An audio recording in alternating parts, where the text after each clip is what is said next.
Varicose veins కి సరైన చికిత్స కోసం సంప్రదించండి ఎవిస్ హాస్పిటల్. నమస్తే రమగారు. నమస్తే జయ. రమగారు, మనము సాధారణంగా ఏమనుకుంటూ ఉంటామంటే దీపాలు పెట్టిన తర్వాత ఇంట్లో ఉన్న చెత్త బయటకు వేయకూడదు, అసలు ఇల్లే ఊడవకూడదు అని కొన్ని చోట్ల వింటా ఉంటాము. నేను కొంతమంది దగ్గర విన్నానండి, సాయంత్రం కూడా ఇల్లంతా నీట్గా ఊడ్చుకొని దీపాలు పెట్టుకుంటారు. దీపం పెట్టి తలుపు తీయటం ముయ్యటం ఇలాంటి కార్యక్రమాలన్నీ జరుగుతూ ఉంటాయి. ఇంట్లో చెత్త ఈవినింగ్ దీపం పెట్టేసి నాకు బయట పడేయకూడదా?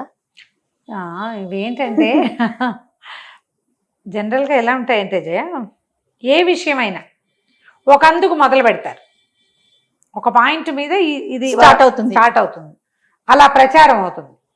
క్రమంగా రోజులు గడిచే కొందికి ఇలా చెయ్యాలని ఫిక్స్డ్గా ఉంటుంది. ఎందుకు చెయ్యాలి ఎందుకు చేయకూడదు అనే జస్టిఫికేషను సమాధానము చెప్పబడదు. తరాల వెంబడి వెళ్ళేసరికల్లా ఇలా చేస్తే అదేదో అయిపోతుంది, అలాంటివి కూడా వస్తాయి.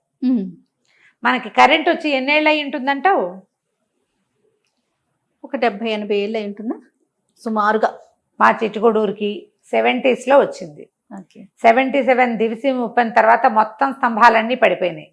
అప్పుడు నా 40 వాట్స్ బల్బు, మాది పెద్ద పెద్ద హాల్స్, మావి గుడ్డి దీపాల్లా ఉండేవి. గుడ్డి దీపాలే, ట్యూబ్ లైట్లు బాగా తర్వాత వచ్చిన అవి ఎప్పుడు టపటపలాడుతూ ఉండేవి. అంతకుముందు పెట్రమాక్స్ లైట్లు అవి ఉండేవి. నేను నా విషయం ఎందుకు చెప్తుందంటే ఇది గొప్ప వ్యవహారం అని కాదు. 70sకి ముందు మనకి కరెంటు చాలా తక్కువ. 70కి ముందు, 70 ఎక్కడుంది? ఓ 100 ఏళ్ల క్రితం ఉందా? ఏం లేదు, మొన్నే 50 ఏళ్ల క్రితం కదా. ఇప్పుడు మనం పాటించే చాలా ఆచారాలు పద్ధతులు నిన్న మొన్న ఏర్పడిన సోషల్ మీడియా ప్రచారం వల్ల వచ్చినవే కాదు. లోక సహజంగా పెద్దవాళ్ళందరూ చెప్తే చేసేవి మనం. అంతకుముందు మనకి ఏముండేవి? దీపాలు ఏదో ఆముదం దీపాలు. కిరోసిన్ వచ్చి 100-150 సంవత్సరాలు అయింది. కిరసనాయిలు 100 ఏళ్ళ పైన అయింది. కిరోసిన్ పోసిన చిన్న చిన్న దీపాలే. గుడ్డి దీపం ఉండేది, కోడిగుడ్డు దీపం, లస్టర్స్ ఉండేవి, ఇంతంత లాంతర్లు ఉండేవి, పెట్రోమాక్స్ లైట్లు ఉండేవి. ఇళ్లలో చిన్న దీపం వెలిగించుకుని పెందరాళి అన్నాలు తిని చిన్న దీపపు వెలుగులోనే చేసేవాళ్ళు. సాయంకాలం అనగానే 6 దాటిపోవాలా, సూర్యాస్తమయం అయ్యాక దీపం వెలిగించేవాళ్ళు. ఈ దీపం వెలిగించుకున్నాక దుమ్ము రేగొట్టి ఇల్లు ఉడిచామనుకో, ఆ దుమ్ము ఎట్టిపోయిందో నీకు కనపడుతుంది? కనపడదు. అవును. పొద్దుటి సాయంకాలపు వేళల్లో పిల్లలు పట్టగలసులో, పెద్దవాళ్ళ చెవులకు దుద్దులో, శీలలో ఓ రూపాయి నోటో, ఒక కాగితమో, ఏదైనా దారమో ఆ చెత్తలో పడిపోతుంది. అవును కదా. చీకటి వేళ ఏది కనపడదు. అందుకని చీకటి వేళ ఊడ్చద్దు. క్రమంగా అది విధి చెబోచకూడదు అన్నమాట. నిషేధంగా ఊడిస్తే కొంప మునిగిపోతుంది అని పుట్టించారు. మనమే పుట్టించుకుంటాం జయ. మొదటి వాళ్ళు అలా చేయలా. రాత్రి వేళ ఈ పనులు చెయ్యొద్దు అని చెప్పేవారు. దాన్ని మనం అసలు ఖచ్చితంగా ఫాలో అవ్వాలని క్రియేట్ చేసేసుకుంటాం. సాయంత్రం అయ్యేసరికి దీపాలు పెట్టుకోవాలి, దీపం పెట్టుకోవాలి. వాకిళ్ళు ఊడ్చి ఇల్లు ఊడ్చుకుంటాం. మేము కూడా హాలు ఊడ్చేసుకుంటాం జయ.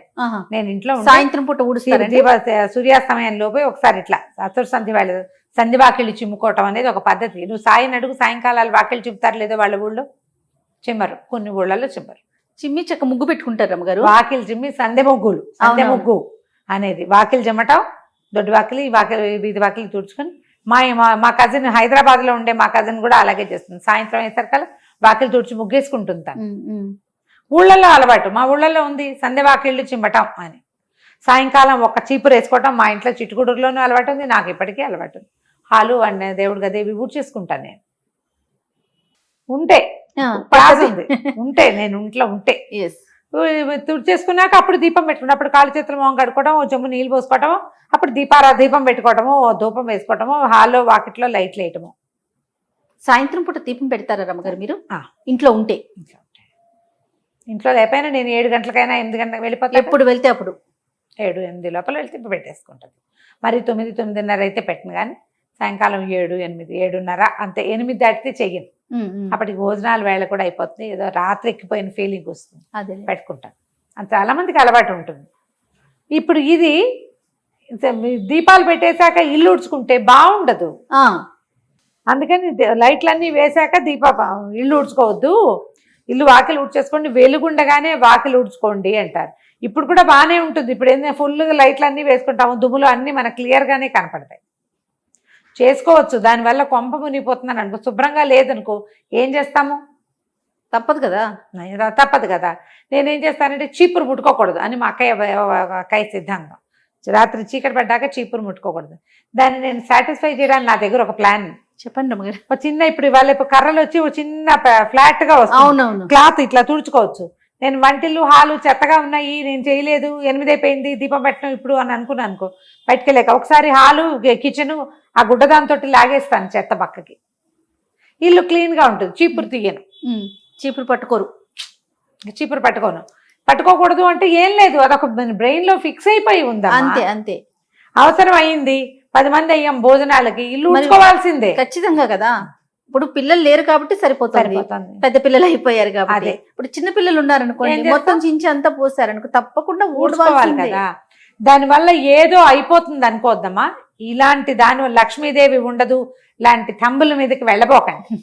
మీ అవసరం ప్రధానమైంది, మన పద్ధతి మన ఇంట్లో ఉంది. అత్తగారు వద్దంటున్నారు అనుకోండి, మానేయండి, ఒక దెబ్బతో పోతుంది. అత్తగారికి ఇష్టం లేదు, ఆవిడ అదేదో 100 రూపాయలు ఎందుకు పోయినాయంటే నేను నువ్వు ఇల్లు ఉడిచావు కాబట్టి అంటుందేమో, అప్పుడు మానేయండి. అత్తగలేని కోడలు ఉత్తమరాలు నాలాగా చక్కగా ఊడ్చేసుకోండి, పర్వాలేదు, భయపడద్దు.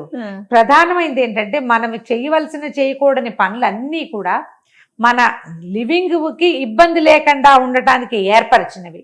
అవి మనం విధి నిషేధాలుగా భావించి చేయాల్సిందే, లేకపోతే కుదరదు, చేయకూడదు, చేస్తే కొంపనిపోతుంది, ఇలాంటి విపరీత భావాల్లోకి వెళ్ళద్దు.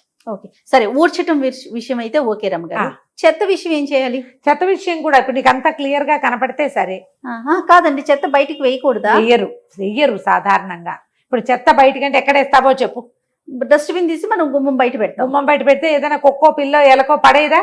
మరి కాదు రమ్మగారు, ఇప్పుడు అపార్ట్మెంట్స్ లో మనం ఈవినింగ్ చెత్త తీసి బయట పెడితేనే వాచ్మెన్ వచ్చి తీసుకెళ్తాడు కదా. ఎర్లీ మార్నింగ్ పెడతాం. మరి మాకేమో ఈవినింగ్ ఏం చేయమంటారు చెప్పండి? పెట్టేయండి, ఏం పర్వాలేదు,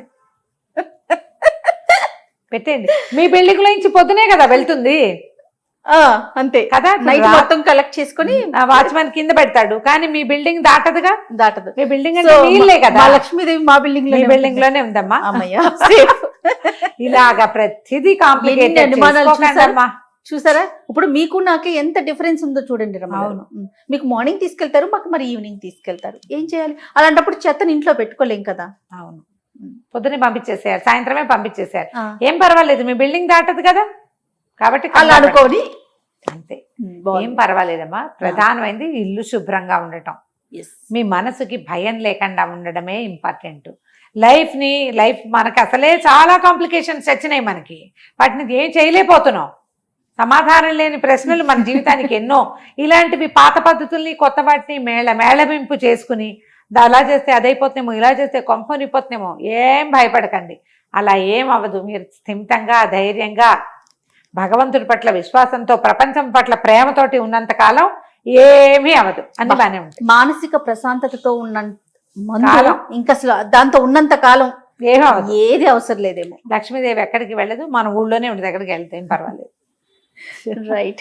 థ్యాంక్ యూ రామ్ గారు. నమస్తే.